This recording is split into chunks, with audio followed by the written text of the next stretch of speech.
científica de la Sociedad Peruana de Radiología.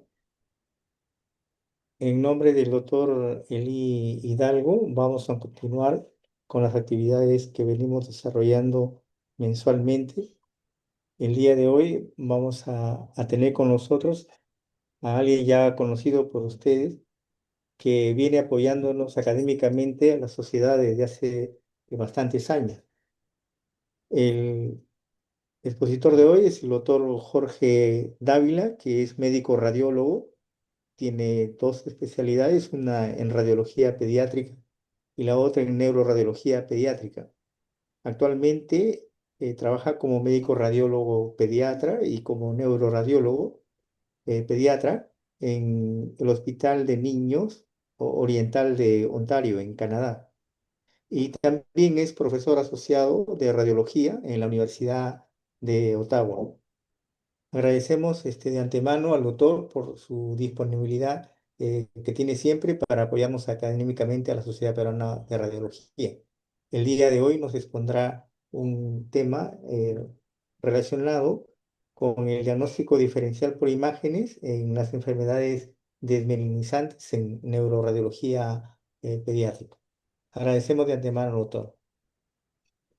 Muchas gracias, segundo. Muchas gracias a la sociedad por la invitación. Y el día de hoy vamos a hablar sobre este tema que es bastante, que está en bastante desarrollo y probablemente lo que estemos diciendo hoy no tenga sentido en 10 años, porque es un tema, a medida que va pasando el tiempo, vamos descubriendo nuevas moléculas que nos explican los cambios que se van dando en el sistema nervioso central debido a los procesos desmielinizantes.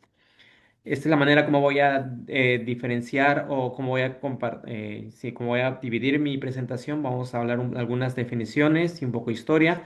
Vamos a hablar sobre los síndromes desmielinizantes adquiridos más frecuentes, que son la esclerosis múltiple, la neuromielitis óptica, que está asociada a la presencia de anticuerpos acuaporina 4 y el MOGAD, que hay un problema, que debería ser MOGAD. Y vamos a hablar después de otros tipos de síndromes desmielinizantes que también pueden ocurrir, pero que son parte de un popurrí más que de la parte central. Mi objetivo es que se concentren en estos tres, en la esclerosis múltiple, MOGAD y la neuromielitis óptica. Sí, pueden diferenciar estas tres enfermedades al final de mi presentación. Es lo único que busco en esta presentación. Hay que entender que los síndromes desmielinizantes adquiridos son desórdenes caracterizados por múltiples ataques autoinmunes que van a destrozar o van a destruir la mielina. Y estos procesos pueden ser monofásicos o recurrentes. Para entender un poco qué es lo que está pasando con todos estos cambios y definiciones acerca de los procesos desmielinizantes en el sistema nervioso, desmielinizantes inflamatorios, hay que ir un poco más, hay que basarnos en la historia. Y en el año 1986 se descubren los primeros anticuerpos contra los antígenos de la eh, glioproteína de la mielina del oligodendrocito. Esta es una oligoproteína que está en la parte superficial de las capas de la mielina y que puede ser al estar la parte superficial es fácilmente vista por los anticuerpos y pueden atacarlo. El año 2004 se descubrieron la aquaporina 4, que es una molécula diferente que se distribuye en un lugar diferente del sistema nervioso central, como lo vamos a ver más adelante. Entonces, estas dos moléculas son las que agarran y comienzan a determinar y jugar un papel bastante importante, sobre todo cuando estamos hablando de ah, enfermedades de encefalomielitis diseminada aguda o en neuromielitis óptica spectrum disorder.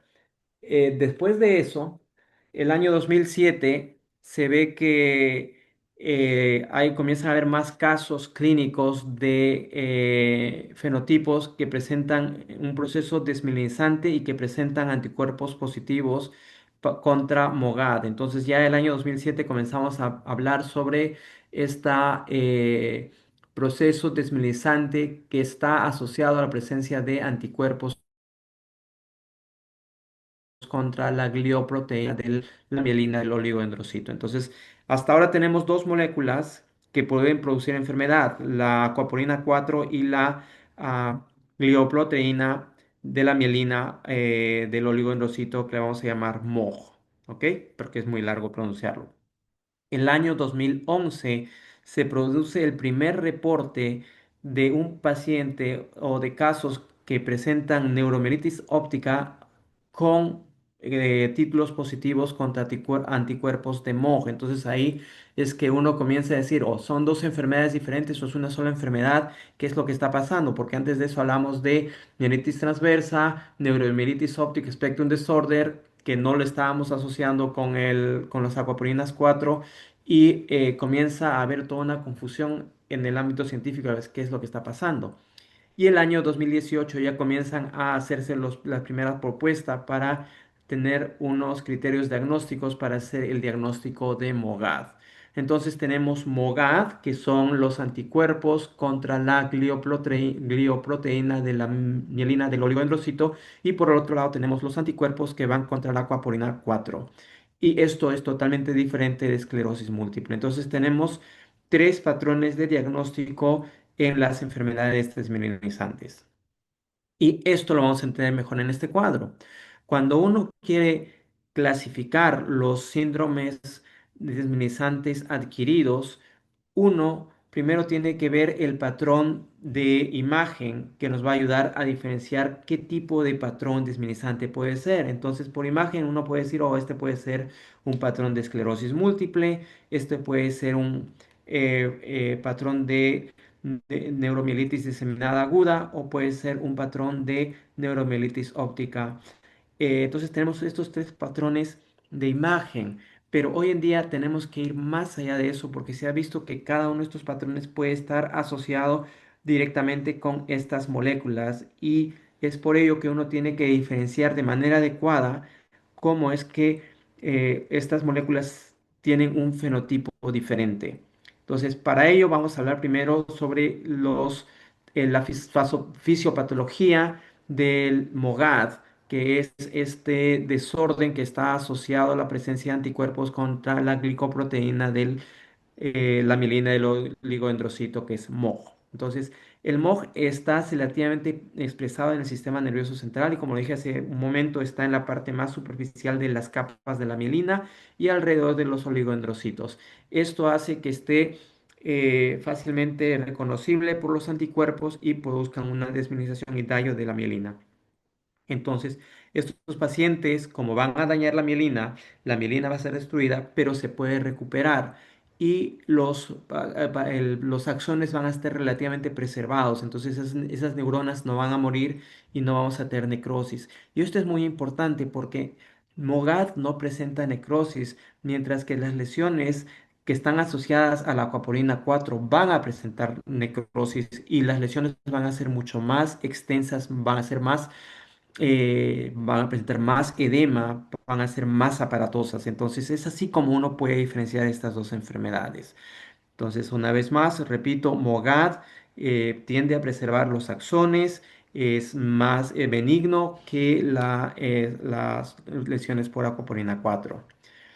Ahora, si decíamos que el problema de MOGAD era que la glicoproteína estaba en la región superficial de las bandas de mielina, que está alrededor de los axones. En el caso de la acuaporina 4, vamos a tener que está usualmente expresada en los pies de los astrocitos. Y los pies de los astrocitos son importantes porque van a regular no solamente la homeostasis del agua, sino también de los diferentes nutrientes que van ahí al sistema nervioso central y también van a limpiar la acumulación de cualquier exceso de neurotransmisor. Y en este caso, cuando hablamos exclusivamente de la acuaporina 4, vamos a tener que hay una regulación de la homeostasis del agua debido a la acuaporina 4 y también esto va a ayudar a limpiar todos los excesos de glutamato cuando hay que son neurotransmisores que son excitatorios. Entonces es importante la presencia de acuaporina 4 para mantener la homeostasis del agua.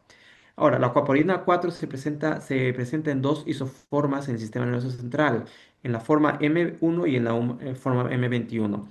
La forma M21 es la que tenemos que recordarnos que es la más importante. ¿Por qué? Porque esta se va a acumular una con la otra, van a formar acúmulos de estas isoformas con unas que se van a exponer de forma ortogonal. Y esta forma ortogonal favorece que los anticuerpos se adhieran a se adhieran a esta macromolécula que está formada por múltiples isoformas del APQP24 y van a ser fáciles de ser atacadas. Y esta forma M23 se expresa mucho más en los nervios ópticos y en la médula espinal. Es por eso que tenemos la neuromielitis óptica, que usualmente ataca los nervios ópticos y la médula espinal, pero también se va a distribuir a lo largo de los ventrículos, a lo largo de las paredes de los ventrículos. Estas lesiones van a promover la activación de complemento y una citotoxicidad directa con un reclutamiento de células inflamatorias como eosinófilos y neutrófilos, y este infiltrado inflamatorio va a contribuir al daño del tejido neuronal. Vamos a tener muerte de las neuronas, muerte de los oligodendrocitos, vamos a tener una disfunción astrocítica y por ende vamos a tener una muerte neuronal y lesiones necróticas grandes. Entonces, a diferencia de MOGAD, que no tenía mayor necrosis en neuromielitis óptica espectrum desorden asociado a la acuaporina 4, ahí sí vamos a tener necrosis y las lesiones van a ser muy grandes. Les repito esto varias veces para que puedan entender después las imágenes. Y finalmente tenemos la esclerosis múltiple, que es un proceso crónico autoinmune que afecta el sistema nervioso central, que está caracterizado por inflamación, desmielinización, gliosis y pérdida del neuronal. Y lo más importante en esclerosis múltiple es que son lesiones perivasculares que van a estar alrededor de las venas perimedulares. Y esto es importante porque es ahí donde se van a distribuir estas lesiones. Y usualmente en patologías se pueden ver infiltrados linfocíticos y de macrófagos que van a llevarnos a la degradación de la pérdida de mielina y de las neuronas adyacentes. Los síntomas van a depende de la localización de la lesión y se caracterizan por la presentación típica en personas jóvenes del primer cuadro y seguida de varios cuadros que pueden ser progresivos o recurrentes progresivos, y usualmente estos pacientes tienen una eh, una permanente disabilidad, deterioro permanente hacia dentro de los 10 a 15 años después de que se ha iniciado el proceso. Entonces, hemos hablado de la parte de la fisiopatología, un poco de esclerosis múltiple, que son lesiones perivasculares esencialmente, ADM, que son lesiones confluentes que se dan usualmente por la presencia de anticuerpos que van contra contra la glicoproteína de la mielina del oligodendrocito, que está en la parte central, alrededor de los alrededor de los axones, porque la mielina está alrededor de los axones de las neuronas. Y tenemos la neuromielitis óptica, que va a atacar usualmente los pies de los astrocitos. Entonces son procesos totalmente diferentes, como se puede ver en la fisiopatología. Ahora, cuando uno quiere hacer la clasificación de estas enfermedades, primero tiene que ver cuál es el patrón de imagen. El patrón de imagen es el primer paso para poder determinar estas lesiones. Entonces vamos a ver cómo puedo distinguir estas. Y este es un paper que está bastante bueno, donde agarran y hablan de cada una de estas lesiones, hablan no solamente de clínica, sino también de imagen. Y cuando hablamos, comencemos hablando por MOGAD. MOGAD, cuando uno habla de MOGAD va a pensar, oh, anterior. Entonces, cuando uno habla de los nervios ópticos, MOGAD va a envolver la parte anterior de los nervios ópticos, porque es MOGAD, es anterior.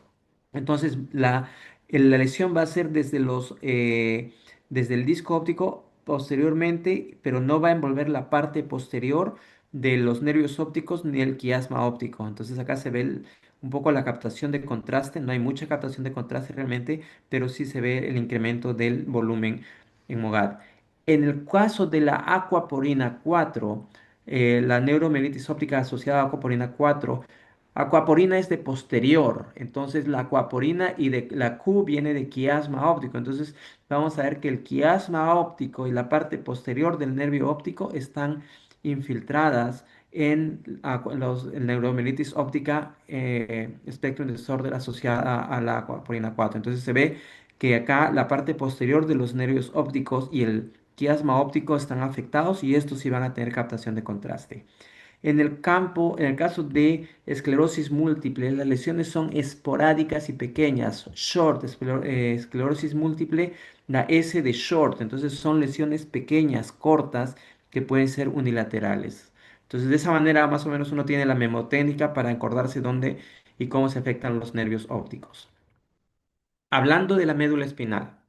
En la médula espinal, comencemos hablando por MOGAD y en MOGAD vamos a ver que son lesiones extensivas que van más allá de dos cuerpos vertebrales. Sin embargo, no tenemos mucho edema o expansión de la médula espinal y las lesiones son usualmente centrales sin mucha captación de contraste.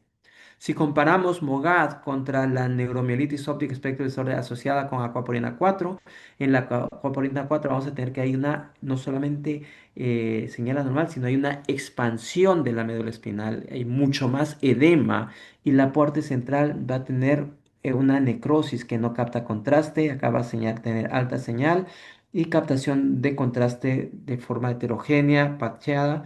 Acá se ve la parte central que es un poco de necrosis y acá se ve la captación de contraste heterogénea. Y en el caso de la esclerosis múltiple, ya es bastante conocido, las lesiones son cortas, menos de dos cuerpos vertebrales y usualmente es en la región posterior o lateral y puede tener captación de contraste. Entonces, esta es el esquema. Otra vez en Aquaporina 4, las lesiones envuelve todo la médula espinal, la expande, tiene edema uno y la parte central puede presentar necrosis. En el caso de MOGAD no vamos a tener necrosis, las lesiones son menos expansivas, le gusta más la parte inferior o el cono medular con paginación de contraste también tenue. Y en el caso de la esclerosis múltiple vamos a tener estas lesiones que son mucho más cortas, menos de dos cuerpos vertebrales y usualmente laterales o periféricas que pueden ser posteriores o laterales, como en este caso. Ahora, en el cerebro también las lesiones van a ser diferentes. Como se dijo, en el MOGA, la aquaporina va a estar usualmente alrededor de los ventrículos, pero vamos a tener que estas lesiones también les va a encantar el área postrema. Entonces vamos a tener que buscar siempre la parte posterior de la médula para ver si tiene estas lesiones. Acá se tiene la lesión en la parte posterior, bastante clásico. También les gusta el esplenio del cuerpo calloso, un poco el brazo posterior de la cápsula interna y la sustancia blanca, pero es continua a la región periventricular. Y estas son la captación de contraste. Otra vez acá se puede ver que es una lesión periventricular con captación de contraste periférico. En el caso de MOGAD, las lesiones son más confluentes, más extensas. Les gusta el tallo cerebral, los pedúnculos cerebelosos, al igual que los tálamos y los ganglios basales. Estos pacientes también pueden presentar lesiones en la corteza cerebral y en la sustancia blanca subcortical con captación de contraste leptomeningia en algunos casos, no siempre. Y en el caso de esclerosis múltiple, las lesiones son más pequeñas. En la mayor parte de casos, no estamos hablando de la esclerosis múltiple tumefactiva acá estamos hablando de los casos clásicos, donde tenemos estas lesiones más pequeñas, que les gusta el tallo cerebral de forma anterior. Tenemos también los pedúnculos cerebelosos. Y acá tenemos una distribución usualmente perivascular, porque estas lesiones están siguiendo el patrón o la trama de las venas medulares que están dentro del cerebro. Y acá tenemos el patrón de captación de contraste que es de anillo incompleto, que es característico de las enfermedades desmielinizantes o de esclerosis múltiple. Entonces acá tenemos este diagrama que nos dice cuál es la distribución de las lesiones. Acuérdense En neuromielitis óptica espectro disordere tenemos la parte el área postrema en la médula, el esplenio, el cuerpo del calloso, tenemos brazo posterior de la cápsula interna y sobre todo la región periventricular donde tenemos más elementos de acuaporina 4.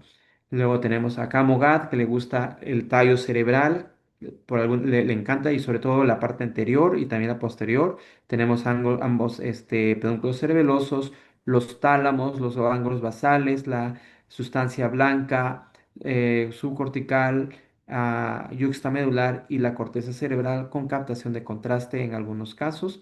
Y tenemos en las esclerosis múltiples, que son las lesiones mucho más pequeñas en el tallo cerebral o en los pedúnculos cerebelosos, en los cerebelos, y estas lesiones usualmente van a ser yuxtamedulares, periventriculares, con esta distribución en dedos de Dawson que están siguiendo los vasos medulares que son perpendiculares a los ventrículos y esta captación de contraste en anillo de forma incompleta. La evolución de las lesiones también es importante porque, como se dijo y se ha repetido varias veces, en el caso de las lesiones con acuaporina 4, vamos a tener necrosis. Entonces, estas lesiones pueden disminuir, pero no van a desaparecer. En este caso, tenemos lesiones residuales, que es una mielopatía debido a la presencia de necrosis secundaria al cuadro previo de neuromielitis óptica asociada a acuaporina 4. En el caso de MOGAD, estas lesiones van a desaparecer totalmente, como se ve en este caso, y usualmente el pronóstico es mucho mejor en MOGAD. Y en las esclerosis múltiples, las lesiones mejoran, pero no desaparecen, como en estas lesiones que se ve en este ejemplo. Las lesiones en el cerebro, igualmente en la acuaporina 4, vamos a tener cambios glióticos residuales de estas lesiones en primero el área postrema, acá está la zona residual, y esta lesión en los ganglios basales del lado izquierdo, con lesiones residuales en el seguimiento de imagen. En Mogada, en cambio, las lesiones tienden a desaparecer totalmente. Esta lesión en el eh, pedúnculo cerebeloso al lado izquierdo desapareció y acá tenemos múltiples lesiones subcorticales que desaparecen en el seguimiento con una pequeña lesión residual acá, pero fíjense la lesión súper grande en el caudado del lado derecho que ha desaparecido totalmente, al igual que el resto de las lesiones de la sustancia blanca. Y tenemos las lesiones de esclerosis múltiple que usualmente mejoran pero no desaparecen dependiendo del tratamiento. Que este es un paciente que presentó anticuerpos positivos contra la glicoproteína de la mielina del oligodendrocito y ponemos en este caso estas lesiones corticales y subcorticales, sobre todo en el lóbulo frontal del lado derecho, igual que en la ínsula y en la región parietal, con esta distribución bilateral de la sustancia blanca, lesiones en el tálamo, la cápsula interna, cápsula externa, etcétera, los tálamos, el del lado derecho, difuso, el tallo cerebral y estas lesiones periventriculares. Esto fue un paciente con MOGAD. El MOGAD es una lesión que vemos bastante en población pediátrica, sobre todo en gente menor de 18 años. Se describe entre 0 y los 40 años de edad. Está asociado usualmente a la presencia de una infección si el paciente fue o una inmunización previa. Y esto es importante porque las otras dos enfermedades desmiesantes de las que estamos hablando no van a presentar esto. Entonces, esta es hay que recordar esto porque muchas veces vamos a tener MOGAD sin los anticuerpos positivos, pero si uno tiene la infección, la prueba, la historia de una infección previa o una inmunización previa, uno puede pensar en este diagnóstico. Lo más importante es que estos pacientes presentan un curso monofásico, o sea, en el 50% de casos, la mitad de pacientes van a presentar este problema por una vez y después no lo vuelven a presentar, lo que está bien, y el 50% puede progresar. Y en resonancia magnética, en MOGAD, las lesiones van a resolver completamente entre el 50 y el 70% de casos, lo que no pasa con esclerosis múltiple ni con neuromielitis óptica espectro desorden. Usualmente, si estos pacientes presentan neuritis óptica, van a presentar de manera bilateral y pueden tener ceguera. Y una de las características también de MOGAD es que pueden presentar una mielitis transversa longitudinalmente extensiva. Es característico de estas lesiones. O también pueden presentar encefalopatía y convulsiones, que no es común en la esclerosis múltiple y en la neuromielitis óptica espectro de desorden asociada a la acuaporina 4. Entonces son cosas clínicas que nos ayudan a diferenciar estas tres enfermedades. El 10% de pacientes con MOGAD pueden tener síntomas severos, tanto cerebrales como de la médula espinal, y presentar una resonancia magnética negativa y van a tener que necesitar un seguimiento. Y uno necesita niveles, títulos altos de los anticuerpos de anti-MOG para poder hacer el diagnóstico, porque si uno tiene títulos bajos, eso puede ser un falso positivo. Este es un paciente de 8 años de edad que se presenta con convulsiones, encefalitis y títulos altos contra MOGAD, y se puede ver estas lesiones de alta señal en ADC, o sea que hay una difusión facilitada en la sustancia blanca con áreas confluentes, difusas de señal anormal, que parecen un poco engrosadas, con un poco de edema, captan contraste de manera periférica, y este paciente también tuvo MOGAD. Este es un caso interesante que tuvimos hace unos meses. Es una niña de 12 años que se presenta con convulsiones y dolor de cabeza. Inicialmente se le hace la resonancia magnética cuando presenta dolor de cabeza, y no se le ve esta lesión de alta señal en la corteza cerebral. Dijimos inicialmente que era normal. El paciente 2 semanas después vuelve a presentar otra convulsión, y 6 semanas más tarde se presenta con pérdida de la visión, dolor en los ojos e incontinencia urinaria.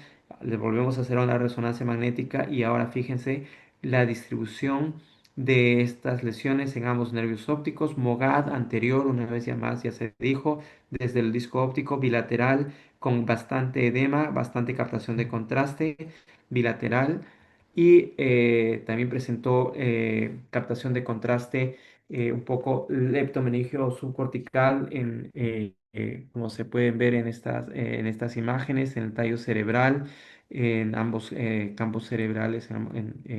Entonces es difuso la captación leptomeningia o dentro del, del parénquima cerebral subcortical, y en la médula se vio que había esta señal anormal en el cono medular, que también es clásico para este MOGAD. En este caso fue un MOGAD con fenotipo Flames, que es lesiones corticales hiperintensas en FLAIR asociadas con encefalitis.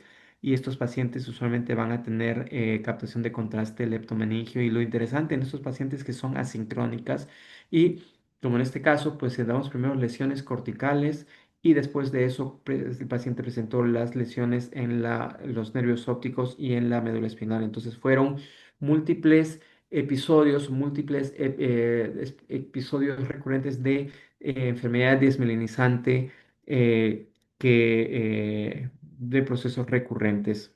Entonces no fue un solo, una, no fue, no tuvo un curso monofásico como la mayor parte de MOGAD. Este es un paciente diferente, solamente para enseñarles, para presentarles las diferentes fenotipos que puede presentar este MOGAD. En este caso tenemos un niño de 6 años de edad que presenta con esotropia, disminución de la visión en el lado izquierdo y de defecto aferente del lado izquierdo. Tenía títulos altos para MOGAD, y se puede ver que el paciente tiene una lesión en el tálamo del lado derecho. Ok, sí, eso se pueden ver en MOGAD, pero la afectación asimétrica, eso nos llamaba la atención con captación de contraste. Eso no es propio de MOGAD, y en este caso sí se ve que hay una afectación de la parte posterior del tallo cerebral. Sí, el tallo cerebral puede ser afectado por MOGAD, pero no, esta es la forma, no es la forma clásica, y se ve que la espectroscopía es normal, pero este paciente también fue MOGAD. ¿Ok? Hay diferentes tipos de MOGAD, hay múltiples tipos de MOGAD. Tenemos el tipo que se presenta con una enfermedad desminizante la eh, neuromielitis aguda diseminante. Luego tenemos la encefalopatía diseminada multifásica, que es bastante rara. Tenemos la presencia de ADM con la optic neuritis juntos.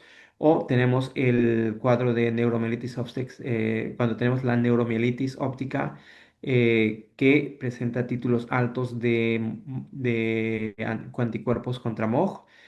Tenemos también la presentación de la neuritis óptica recurrente o FLAMES, que es el caso que acabo de presentar, o podemos presentar también episodios desminizantes que solamente afectan el tallo cerebral o la médula espinal. Entonces, MOGAD realmente tiene un espectro bastante grande o amplio de presentación, y es por eso que cuando uno siempre tendría que hacer la titulación de estos anticuerpos contra MOG para ver si ese puede ser el diagnóstico.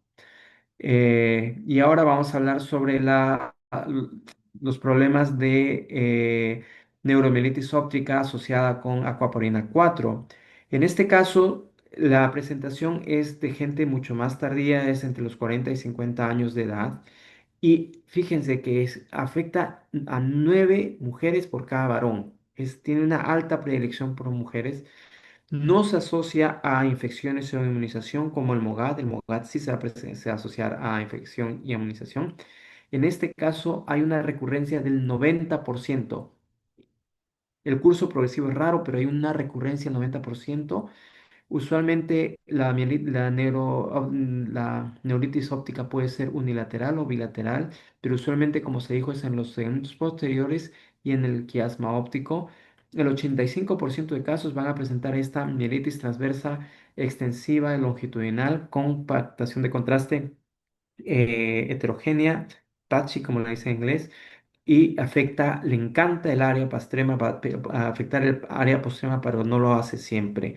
Las convulsiones y la encefalopatía son raras, eh, y lo que se ha visto es que hasta un 10% de casos pueden presentar estos pacientes títulos positivos contra anticuerpos contra MOG y anticuerpos contra acoprina 4. Si uno ve este resultado, el diagnóstico debería ser neuromielitis óptica asociada contra coapolina 4, ya que la sensibilidad, perdón, la especificidad de estos anticuerpos en líquido cefalorraquídeo es mucho más específica que la presencia de antimog. Y la resolución de las lesiones es rara porque presentan necrosis. Vamos a tener necrosis debido a la afectación inicial, y la recuperación es pobre. Este es un paciente que tuvimos hace como un año, y en este caso tenemos que es una niña de 12 años que se presenta con dolor de espalda, con dolor en el flanco del lado derecho, no puede caminar, dificultad para defecar y orinar, y tiene adormecimiento de los miembros inferiores. Se le hace la resonancia magnética de la columna y se ve que existen estas lesiones extensas, longitudinales extensas, más de 2 cuerpos vertebrales, con áreas de necrosis central, edema, distensión y captación de contraste heterogénea. Entonces, uno ya viendo estas imágenes, uno puede pensar, ok, esto es una neuromielitis óptica asociada a acuapolina 4. Estas son las imágenes en difusión, que no hay restricción de la difusión, y acá se ve más el edema de estas lesiones. No existe infiltración o afectación de los nervios ópticos o de la sustancia blanca. Nos quedamos tranquilos. El diagnóstico es mielitis transversa debido a la presencia de acuaporina 4. Y 2 meses más tarde el paciente presenta con fiebre, dolor de garganta, vómitos, disminución del nivel de conciencia, y se le hace una nueva resonancia, y acá tenemos nuevos hallazgos. Tenemos estas lesiones que están a lo largo de la región periventricular, que y son algunas lesiones yuxtacorticales. En este caso tenemos alta señal en el mapa ADC, y parece que fueran lesiones de esclerosis múltiple, pero acuérdense que estas lesiones, las acuaporina 4 le gusta estar alrededor de los ventrículos, entonces eso nos ayuda, y el paciente ya tiene un diagnóstico de neuromielitis óptica relacionada con acuaporina 4. Y cuando se le hacen las imágenes de los nervios ópticos, fíjese, el quiasma, dijimos aquaporina 4, A, Q, quiasma, P posterior. Entonces la parte posterior y el quiasma óptico están afectados con captación de contraste y se ve que también los nervios, los trácteos ópticos también están afectados, igual que un poco los pedúnculos cerebrales, perdón. Entonces ya estamos hablando de que hay una afectación y esto es una recurrencia, es un nuevo cuadro, nuevo evento, que es algo que es propio de la neuromielitis óptica asociada a acuaporina 4. Y fíjense, al mismo tiempo se le hace la resonancia de la columna y las lesiones en la columna han mejorado bastante y tenemos estas lesiones que son residuales de necrosis, igliosis o mielopatía debido al problema anterior. Ahora vamos a hablar un poco de la esclerosis múltiple. La esclerosis múltiple se da usualmente entre personas de 20 a 40 años de edad. Afecta más a las mujeres que a los varones en una relación 3:1. Usualmente, igual que la neuromielitis óptica asociada a coapolina 4, no tenemos infecciones o inmunización afectada. Las lesiones son short, son pequeñas, short de esclerosis, para poderse acordar, lesiones cortas en la periferia de la médula espinal o lesiones cortas en los nervios ópticos. La encefalopatía y las convulsiones son raras y usualmente en este caso vamos a tener títulos positivos para bandas oligoclonales. Y el signo de la vena central es bastante específico y es por eso que hoy en día, como parte de los protocolos de enfermedad desminimizante, uno tiene que utilizar imágenes o secuencias de Swan o SWI para poder ver este signo de manera mejor. Usualmente vamos a tener captación de contraste nodular o de anillo incompleto y la resolución de las enfermedades de las lesiones es bastante rara y estos pacientes pueden presentar nuevas lesiones sin una correlación clínica. Esta es una niña de 15 años de edad que se presenta con vértigo por 3 días, visión doble, vómitos en la mañana, no puede caminar o pararse de manera adecuada.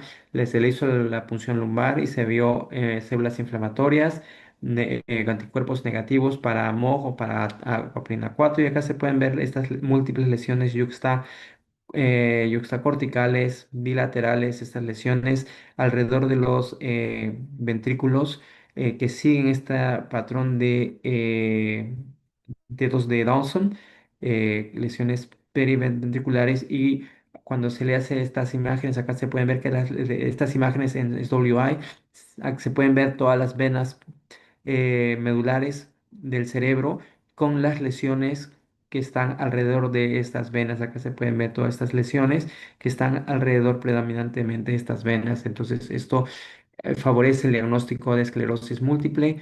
En las imágenes post-contraste se ven estas múltiples lesiones en anillo incompleto alrededor de todas estas lesiones que se vieron anteriormente en T2, que son clásicas de esclerosis múltiple. Y en las imágenes de la médula espinal tenemos estas múltiples lesiones pequeñas, cortas, menos de dos cuerpos vertebrales la médula espinal, que usualmente son periféricas, laterales, derecha, izquierda o posteriores, que son clásicas de la esclerosis múltiple.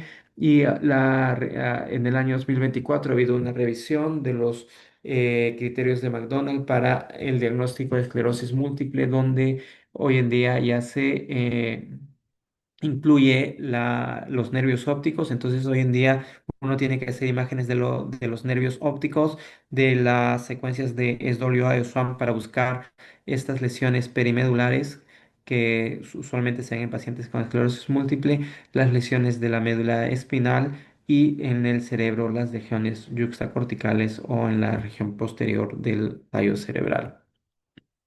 Este es otro paciente con lesiones clásicas periventriculares en tipo de dedos de Dawson, y con estas múltiples lesiones que captan muy poco contraste de distribución periférica posterior que representan esclerosis múltiple. Hay que recordar que las formas más frecuentes son la remitente recurrente y la secundaria progresiva. Ok, entonces ya sabemos cómo clasificar los principales síndromes de disminución adquirido. Y en esos ya tenemos la esclerosis múltiple, el ADM, la neuromielitis óptica espectro desorden. Y tenemos otros espectros que son similares, pero van a ser cero negativos, como en este caso, un paciente que tiene una debilidad progresiva y adormecimiento de los brazos y piernas y presenta esta lesión extensiva longitudinal sin edema, con estas lesiones supratentoriales de la sustancia blanca, y este paciente fue diagnosticado al final como un síndrome desminizante adquirido cero negativo porque el MOG fue negativo. Y tenemos este otro paciente también con 2 días de historia, de ataxia, esotropia, dolores de cabeza, vómitos, etcétera. Tiene una historia clínica anterior de infección por estreptococo, fue seronegativo, pero sin embargo, debido a la a la distribución de lesiones, sobre todo en los tálamos, a la lesión longitudinal en la médula espinal, y la afectación eh, de ambos ganglios basales y del brainstem o el tallo cerebral. Pues, pensamos que esto está más asociado con MOG, pero el diagnóstico es un síndrome desminestante agudo cero negativo porque no lo encontramos el MOG. Hay otros tipos otras síndromes de enfermedad desminizante adquirido que también se pueden ver, como por ejemplo tenemos este paciente que viene por una infección de oído, por eso se le pidió la tomografía, y al hacerle la tomografía se ve esta lesión de baja densidad el cerebelo y el tallo cerebral, se le hace la resonancia magnética y se ve esta lesión heterogénea, patchy en el tálamo del lado derecho, en el tallo cerebral, y en el cerebelo. Acá se puede ver mejor en estas imágenes en todos flare con incremento de los valores del mapa ADC. Tenía captación de contraste periférico. Lo que no les había mencionado es que este paciente tenía una historia clínica de leucemia linfocítica aguda que estaba fuera de tratamiento. Se le hace la punción lumbar y se encuentran células, se encuentran blastos. El paciente va a tratamiento. Después del tratamiento, todos estos hallazgos mejoraron y el diagnóstico fue una romboencefalitis debido a autoinmune paraneoplásica. Entonces, en este caso tenemos los anticuerpos que están afectando el tallo cerebral y el cerebelo debido a la presencia de la leucemia. Este es otro paciente que presenta con disminución del nivel de conciencia. 2 semanas atrás estuvo con diarrea y 2 años antes se le había hecho una colectomía. Y estas lesiones son heterogéneas en ambos ganglios basales, en el tálamo del lado izquierdo. Si ven en la tomografía no se ve hemorragia acá, entonces en las imágenes de susceptibilidad magnética se ve que todos estos son microhemorragias, y debido a las microhemorragias uno pensaría que hay restricción de la difusión, pero realmente no hay restricción de difusión, ya que la señal está baja en el B1000, y lo que se ve es que todo esto es un artefacto debido a estas microhemorragias, así que tengan cuidado con eso.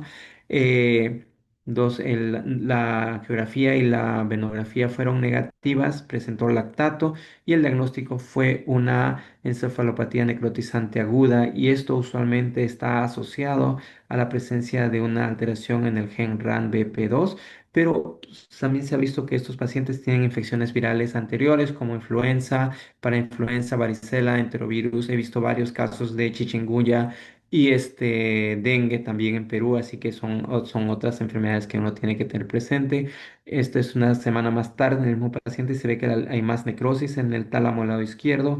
Las microhemorragias han comenzado a reabsorberse y con mayor necrosis. Y eso es un caso similar en un paciente de 4 años que se presenta con fiebre y diarrea y pérdida de conciencia, donde se ven las lesiones en ambos tálamos, en este caso, con muy poquito captación de contraste, sino que ya tiene señal alta debido probablemente a la hemorragia en el T1 sin contraste, y se ve que la lesión en el tegmento o en la parte posterior del puente cerebral. Este es un caso interesante, un niño de 14 años de edad que se presenta con adormecimiento progresivo y parestesias en el brazo derecho y en el tronco y la pierna, y se ve esta lesión en el tronco cerebral, sobre todo en la médula oblongata sin restricción de la difusión. Se ve un poco de captación de contraste con señal baja en T1 y la angiografía fue normal. Tiene una pequeña área de susceptibilidad magnética, quizás un poco de lactato acá. Este paciente tuvo el diagnóstico de enfermedad de Behçet y es interesante porque esta es una presentación clásica de Behçet porque a Behçet le gustan las lesiones en los tallos cerebrales, sobre todo en la parte posterior, y son lesiones que van a presentarse con úlceras orales y genitales.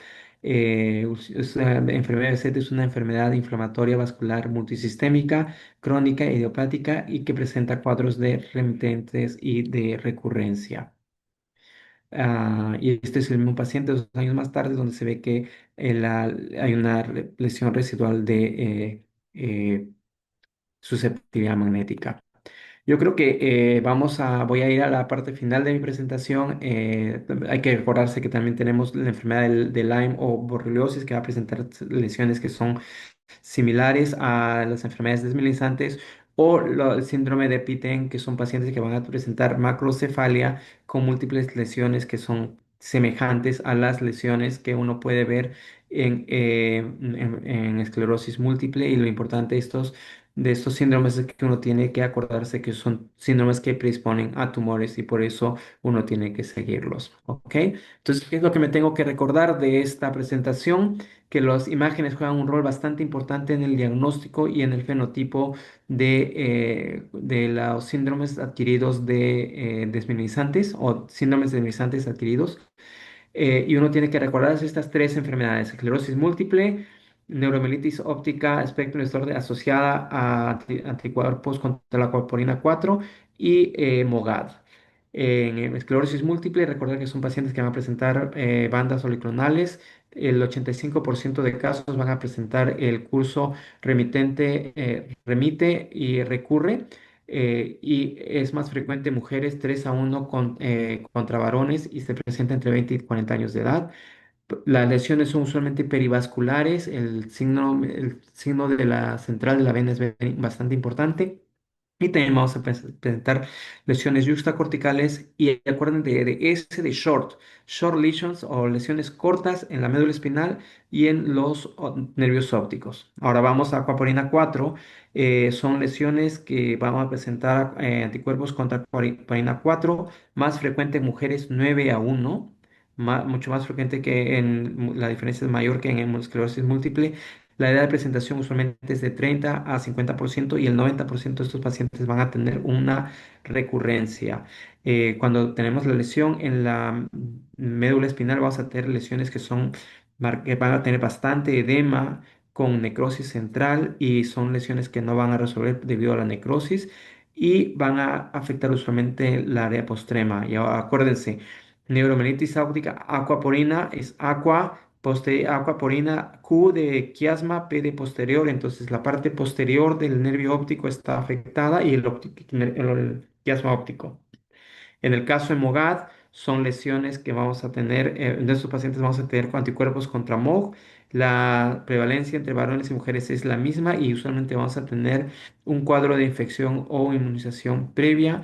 El 50% de casos van a tener recurrencia y se van a dar usualmente en niños menores, en personas menores de 18 años de edad. No van a presentar edema, presentan lesiones confluentes y estas lesiones tienden a remitir entre el 50 y 70% de casos. Y cuando tenemos lesiones en los discos ópticos, el MOGAD es de anterior y le gusta el disco, entonces de disco, entonces tenemos la afectación de la parte anterior y la parte media de ambos nervios ópticos, incluyendo el disco óptico. Y acuérdense que el diagnóstico diferencial es bastante amplio para enfermedades desmielinizantes. Muchas gracias. Gracias por la exposición, doctor. No sé si hay alguna pregunta para el doctor. De repente lo pueden hacer directamente o si no, escribir en el chat. Buenas noches, doctor. Tengo una consulta.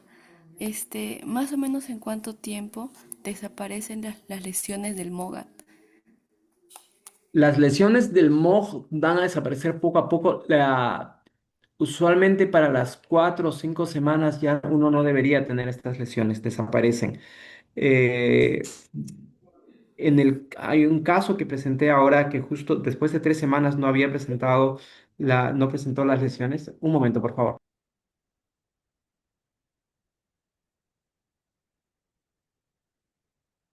Pero más o menos en unas 4 o 5 semanas ya deberían desaparecer y usualmente en los seguimientos no se ven las lesiones. ¿Y es recomendable realizarle resonancia magnética control? Usualmente sí, porque puede ser que si uno, lo que pasa con Moji cuando uno compara contra lo que son lesiones de la aquaporina 4 es que en Moj uno no debería tener lesiones residuales usualmente. El 30% solamente nos va a dar unas lesiones residuales, el resto no. Eh, Nosotros sí le hacemos seguimiento. Primero le hacemos seguimiento al mes, después a los 3 meses, a los 6 meses, como si fuera un tumor. Y después se le hace cada año, cada 2 años, etcétera. ¿Por qué? Porque pueden tener recurrencia y todavía no se sabe mucho cuánto de estos pacientes pueden agarrar y desarrollar en el futuro esclerosis múltiple. Porque acuérdate que una de las maneras de presentación de esclerosis múltiple es el ADM que se presenta con antimoj.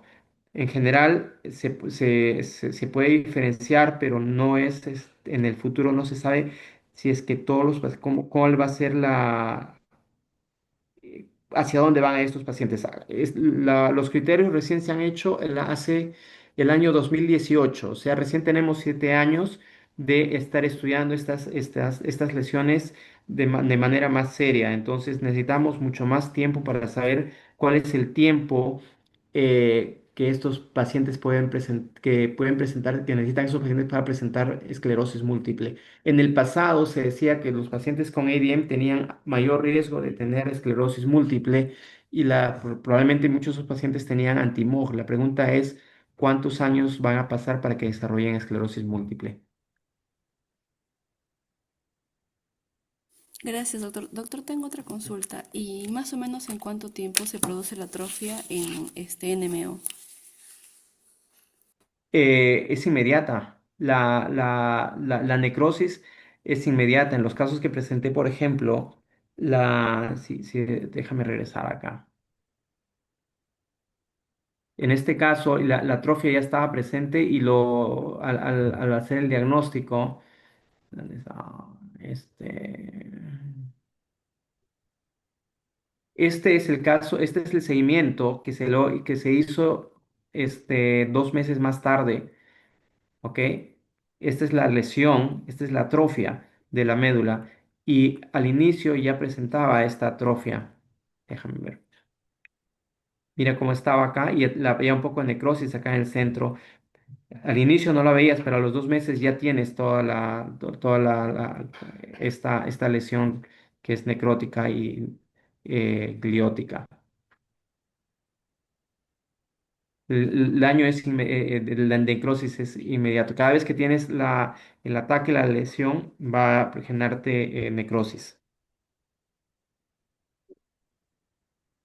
Gracias, doctor. ¿Alguna pregunta? Si no, aprovecho para hacerla también. Este, doctor, ha hablado de tres entidades y el ADEN, que antes conocíamos como ADEN, estaría incluido dentro de MOGAT o, Sí, o es no, otra el entidad. ADEM está incluido dentro de MOG, y es por eso que cuando hablo déjame presentar, vamos a aprender, estos son los fenotipos de MOGAD y ADEM es uno de ellos. ADEM es la presentación más frecuente de MOGAD es ADEM. Y puedes tener ADEM con una optic neuritis, puede ser combinado. La neuromielitis optic express disorder también se ve, pero no es es menos frecuente que el ADEM. Muchos de los casos de ADEM tienen MOGAD. Y en el caso, cuando se habla justamente de esta clasificación y esta tabla que presenté varias veces, acá tienes el patrón de esclerosis múltiple, el patrón de ADEM y el patrón de neuromyelitis optic spectrum disorder. Entonces, cuando vemos este cuadro, vas a ver si tienes ADEM, le haces el anticuerpo, le haces el test para MOG y si es positivo, ya estás contento, ya tienes el diagnóstico. Pero en el caso de una neuromyelitis optic spectrum disorder, le haces las dos. Si es MOG positivo y es negativo para aquaporina 4, dices esto es MOG, enfermedad MOGAD. Pero si tiene positivo aquaporina 4 y negativo MOG, tienes una aquaporina 4 asociada a neuromyelitis óptica espectro disorder. Si los dos son positivos, definitivamente el diagnóstico es neuromyelitis óptica spectrum disorder. Y si los dos son negativos, estás hablando de un síndrome desmielinizante cero negativo recurrente si es que es recurrente. Pero el ADEM te debe hacer pensar en MOG. Pero en todo caso habría, o sea, alguien que no tengan MOC positivo. Definitivamente sí lo hay. Es el caso que presenté. Claro, y en ese caso entrarían en esos que son cero negativos, o sea, en el... Exacto. es- Es un síndrome desmielinizante adquirido cero negativo. claro, Y o si sea, en tiene una ese... recurrencia, tienes que volverle a hacer toda la serología. Ujú, Y tienes que hacerle también la resonancia de la médula y de los nervios ópticos. Si no, ujú. no tiene diagnóstico. En otro caso, por ejemplo, el hecho de que si tiene un patrón de tipo MOGAD y se repite en el tiempo, ya ahí entraríamos al diagnóstico de esclerosis múltiple o ¿cómo sería? El diagnóstico de esclerosis múltiple tiene sus criterios y las lesiones son diferentes, pero como dije anteriormente, muchos MOGAD, lo que pasa con muchos MOGAD es que desaparecen. El 70% de lesiones desaparecen. Y esos pacientes después van a desarrollar, muchos de ellos van a desarrollar esclerosis múltiple, pero el patrón va a ser diferente al momento de que presentan esta enfermedad. Ujú. ¿Aló? Sí, sí, está bien. Gracias, doctor. No sé si hay alguna pregunta adicional.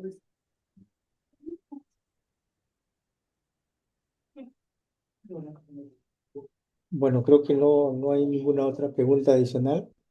De verdad que agradecemos desde la Sociedad Peruana de Radiología el apoyo que nos continúa brindando, doctor, y estamos seguros que vamos a contar siempre con su apoyo más adelante. Muchas gracias por No, la presentación el día de hoy. Gracias. no, gracias a ustedes. Buenas noches. Que Buenas descansen. noches. Gracias, hasta luego. Gracias.